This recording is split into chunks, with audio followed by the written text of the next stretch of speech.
오늘 발표할 내용은 위 내시경 검사 및 소견으로서 저희 병원에서도 이제 위 내시경 검사를 하는데, 물론 이제 내시경실에 들어오시는 분들은 검사했을 때 이런 게 어떤 소견이고 이제 어떤 검사를 통해서 어떤 식으로 보인다, 이런 걸 알 수가 있는데, 그 외분들은 잘 모르셔가지고 좀 그림 위주로 쉽게 이해할 수 있게 내용도 아주 평이하게 쉽게 설명을 좀 드릴게요. 일단은 지금 이 화면에 있는 내시경이 이제 저희가 지금 쓰고 있는 올림푸스 260H고, 현재 대학병원에서 지금 쓰고 있는 내시경입니다. 최근에 이제 260이라고 나왔는데, 워낙 가격이 비싸가지고, 대학병원에서도 뭐 그렇게 들어온 데가 그렇게 많지는 않고요. 일단은 지금 검사를 하는데, 커서를 좀 이렇게 옮기신 다음에 클릭하시면 일단은 내시경을 먼저 하면, 일단 오늘은 이제 상부 위장관 내시경이라고 해가지고 식도, 위, 십이장 쪽을 먼저 설명을 드리는데, 일단 뭐니 해도 아나토미, 해부학이 돼야만 그 이해하기가 쉽기 때문에 전반적인 그 해부학에 대해서 먼저 설명을 드리겠습니다. 일단은 구강을 통해서 이제 내시경이 이제 식도로 들어가면 우리가 흔히 말하는 이제 위식도 접합부라는 데가 요 부위고, 이지정션, 대개 이제 우리가 이제 역류성 식도염이라든가 그런 게 이제 생기는 부위가 요 부위고, 들어간 다음에 이제 흔히 말하는 푼두스, 이제 한글말로 하면 분문부가 있고, 그 다음에 체부, 그 다음에 안투름이라고 하는 전정부, 그 다음에 이제 십이장으로 넘어가기 직전에 이제 유문부라는 이렇게 크게 한 네 부위로 이제 나눠지고 있습니다. 보시면 이제 그 오늘 설명할 것 중에서 이제 위 내시경 말고 이제 추가적으로 위 내시경 초음파라는 거에 대해서 이제 나중에 설명을 좀 드릴 건데, 그러기 위해서는 위에 대한 전반적인 위벽의 구조에 대해서 좀 아셔야 돼요. 일단은 가장 안쪽으로 이제 뮤코사라고 해서 점막층이 있고, 그 다음에 그 아래쪽으로 서브뮤코사 점막 하층, 그 다음에 머슬층, 그 다음에 이제 세로사라고 하는 장막층, 네 개 층으로 구성이 되어 있습니다. 되게 우리가 이제 위에 생기는 염증이라든가 위암이라든가 이런 건 되게 이제 점막인 뮤코사인 이 부위에 생기는 병변이고, 그 다음에 이제 그거 외에도 우리가 이제 위 점막 하 종양이라고 추후에 나오는 내용이 있는데, 그거는 되게 점막 하라고 해가지고 점막 아래쪽, 주로 서브뮤코사나 아니면 이제 머슬층, 세로사층 이런 부위에 생기는 암을 말하는 겁니다. 일단 일반적으로 위내시경 검사를 할 때는 처음에는 이제 이런 식으로 내시경이 위 구강을 통해서 식도로 들어가서 이제 식도 접합부를 보는, 식도 부위를 보고, 그 다음에 내시경이 쭉 들어갑니다. 이제 아까 말씀드렸던 유문부에서 내시경, 유문부 확인하고, 내시경을 뒤로 좀 뺍니다. 그래서 위각을 보고, 그 다음에 푼두스라는 부위를 우리가 제이턴이라는 술기를 이용해서 위 꼭대기를 보고요. 그 다음에 이제 다시 전정부, 체부 중에서도 하부, 중부, 상부, 그 다음에 다시 이제 12장, 이렇게 이제, 원래는 이제 한국의 이제 위내시경 학회에서 권장하는 최소한의 그 8가지 뷰가 있는데, 위각을 뺀 나머지 8부위는 항상 위내시경을 검사할 때 항상 체크하라고 되어 있습니다. 자, 먼저 식도 부위를 보면, 이제 위에서 본 모습이고, 이렇게 식도로 들어가고, 이제 위로 들어가는 요 부위가 흔히 우리가 얘기하는 그 역류성 식도염이 생기는 부위로서 내시경으로 보면 이렇게 보이고, 실질적으로 화면은 이렇게 보입니다. 요 부위가 지금 화면에서 보이는 요 부위. 그 다음에 이제 우리가 이제 가장 잘 생기는 질환으로는 이제 역류성 식도염이라는 게 있습니다.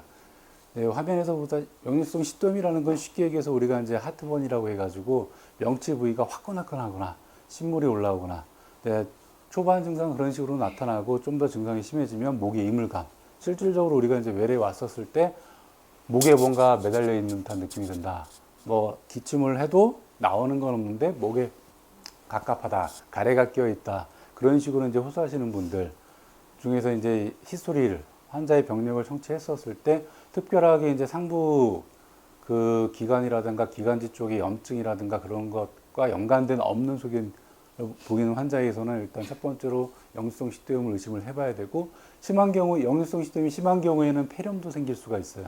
그래서 일단 보시면 이제 위를 보시면 이제 아까 이제 설명했다시피 식도 부위를 보고, 그 다음에 이제 위에 유문부를 보고, 내시경선 보면 이렇게 보입니다. 여기 보시면 구멍 하나 보이시죠? 이 구멍이 이제 일로 넘어가게 되는 경우에 이제 십이장이 나오는 거예요. 그러니까 여기서는 위의 끝부분, 지금 보시면 요 부위가 화면에서 보시면 요 부위랑 요 부위를 보는 거예요. 그 다음에는 위각이라고 해가지고 내시경상으로 보시면 요 부위 있죠, 요 부위. 여기서 보시면 그 부위가 요 부위예요. 위각. 그 다음에는 이제 J턴을 해가지고 우리가 푼두스라는 분문부루 부위를 봅니다. 요 부위고, 근데 환자분한테 설명할 때는 식도에서 위로 내시경이 나와서 180도 회전해서 아래에서 위를 본다. 그렇게 설명을 하고요. 근데 이런 부위를 볼 때는 이런 부위를 볼 때는 주의 깊게 봐야 되는 게 위 점막과 종양이라는 그런 질환은 위에서도 이런 분문부 쪽에 잘 생기는 걸로 잘 보이기 때문에 그런 게 있나 없나 잘 확인을 하셔야 되고요. 다시 이제 전정부 보고, 그 다음에 이제 체부를 하부부터 이제 보고 올라가는 겁니다. 중부, 그 다음에 이제 상부 보시면 내시경에서 이렇게 보여요.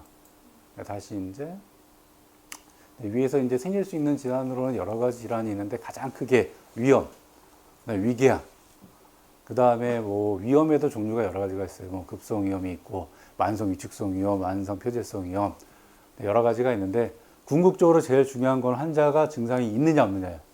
내시경상 뭐 염증이 있다라고 해도 환자분이 증상이 없는 경우에는 뭐 약 처방 안 하셔도 되고 안 해도 됩니다. 근데 일단은 내시경상 미미하게 뭐 염증 소견이 보일 수도 있고 안 보이더라도 환자분이 증상이 있는 경우에는 반드시 약을 드리는 게 낫고요.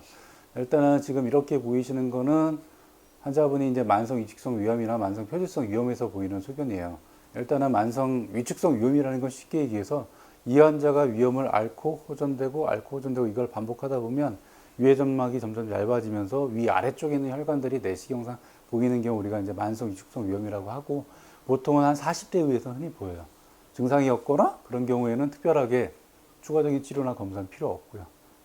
여기 보시면 뭐가 오돌오돌하게 생겼죠.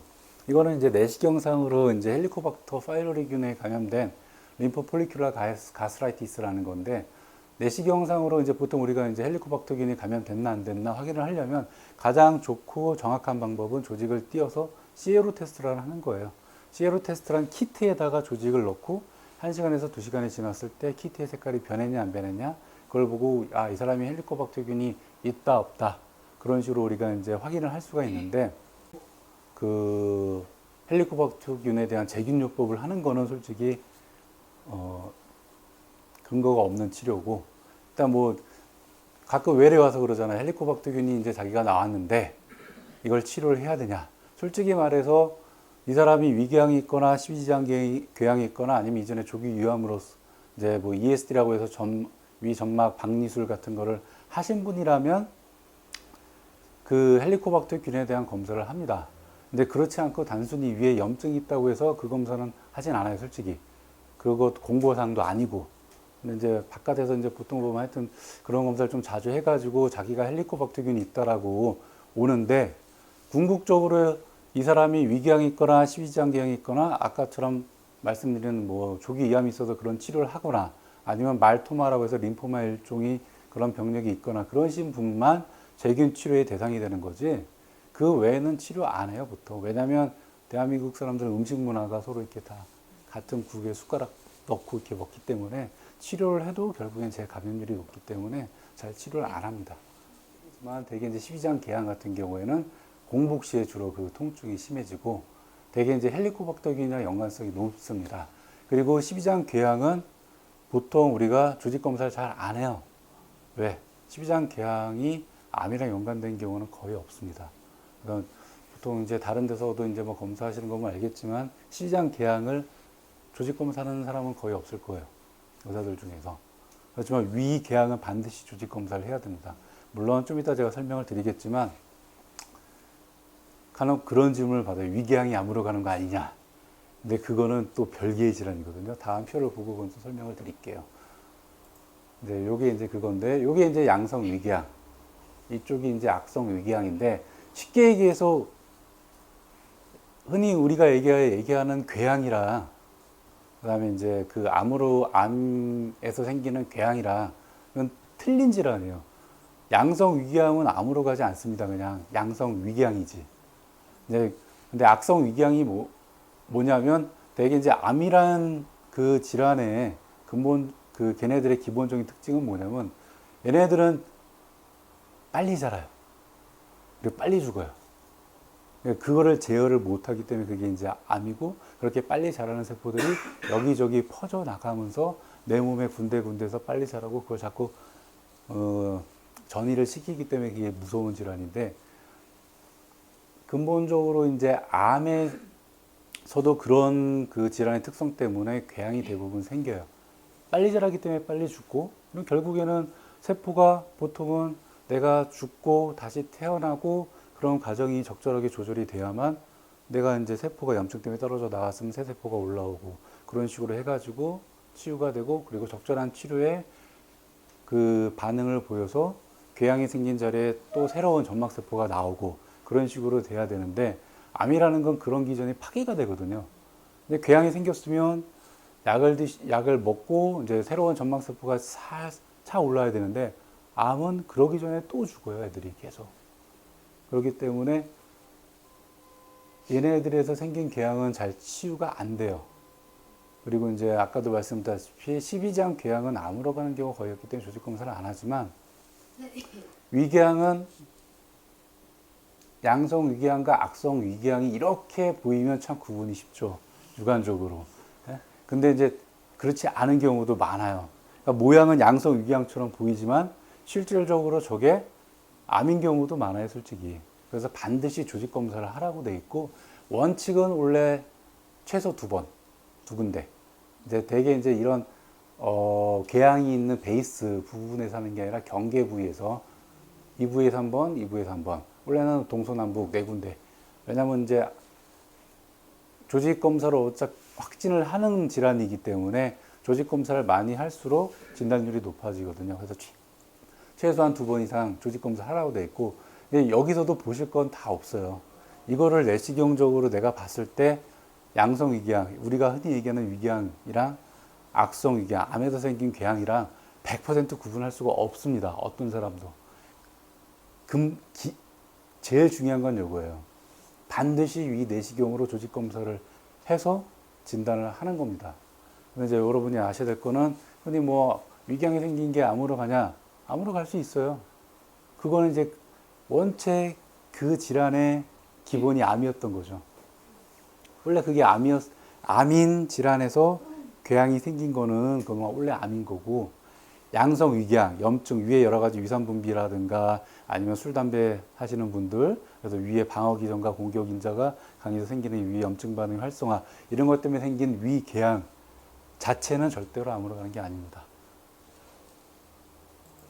위에는 이제 그 다음으로 중요한 질환이 이제 조기 위암, 진행성 위암이 있는데, 이제 우리가 이제 EGC라고 해서 얼리 가스트릭 캔서라고 해서 조기 위암이라고 하는데, 주위의 림프노드의 침범 여부와 상관없이 점막 하층까지 간 경우를 우리가 조기 위암이라고 하고, 물론 점막층, 점막에 있는 근육층, 점막 하층, 이렇게 세 부류는 다 조기 위암으로 들어가요, 침범이 된 경우에.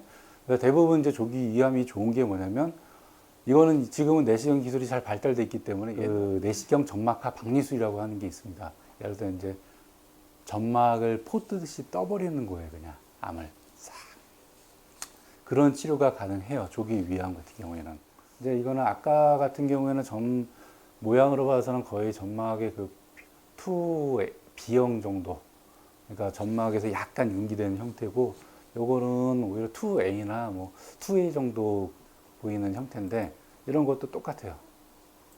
하고 주위에다 경계 마킹하고 도려내고, 이런 식으로 도려내고 똑같아요. 진행성 위암도 이제 융기형, 궤양 융기형, 그다음에 궤양 침윤형, 그다음에 미만 침윤형이라고 하는데, 제일 흔한 거는 보만 타입 2라고 해서 궤양 융기형이고, 그다음에 내시경 하는 의사가 제일 잡아내기 힘든 게 이제 보만 타입 4 미만 침윤형. 이건 암세포가 쫙 퍼져요, 그냥. 점막에는 뭐 약간 비유가 있을 수는 있는데, 그 정도 비유는 뭐 염증이 심하거나 아니면 간이 안 좋으신 분들에서 우리가 이제 컨제스티브 가스라이티스라고 해가지고 이제 그런 데서도 좀 보일 정도로 비슷해요. 근데 보면 점막 아래쪽으로 쫙 퍼져 있어요. 근데 가장 놓치기 또 쉬운 형태죠. 이런 경우에는 정말 그 내시하는 의사가 정말 의심을 갖고 여기저기 막 조직 검사를 해야만 또 찾아낼 수가 있고, 그래서 이거 같은 경우에 또 예후도 안 좋아요, 솔직히. 찾아낸다 한들 예후가 굉장히 안 좋습니다. 그래서 보시면 이제 여러 가지 표면인데 이제 이런 것들. 그다음에 이제 여기 아까 말한 점막 윤경, 보만 타입 2에 해당되는 것들. 그다음에 이제 요게 이제 아까 보만 타입 4에 해당되는 건데 이것도 그나마 이 정도만 보이면 다행이죠. 근데 저것보다도 안 보이는 경우가 많아요. 옆에 이제 CT라든가 이제 해놓은 건 뭐냐면 그 위벽으로 이렇게 위벽이 되게 두꺼워지잖아요, 이렇게. 근데 이런 부위에 이제 위암이 숨어 있는 거예요. 근데 내시경을 해서 솔직히 이렇게만 보여도 조직 검사 여기저기 하겠어요. 근데 이렇게 보이는 경우는 굉장히 잘 보이는 경우고, 솔직히 이렇게 안 보이는 경우가 더 많습니다.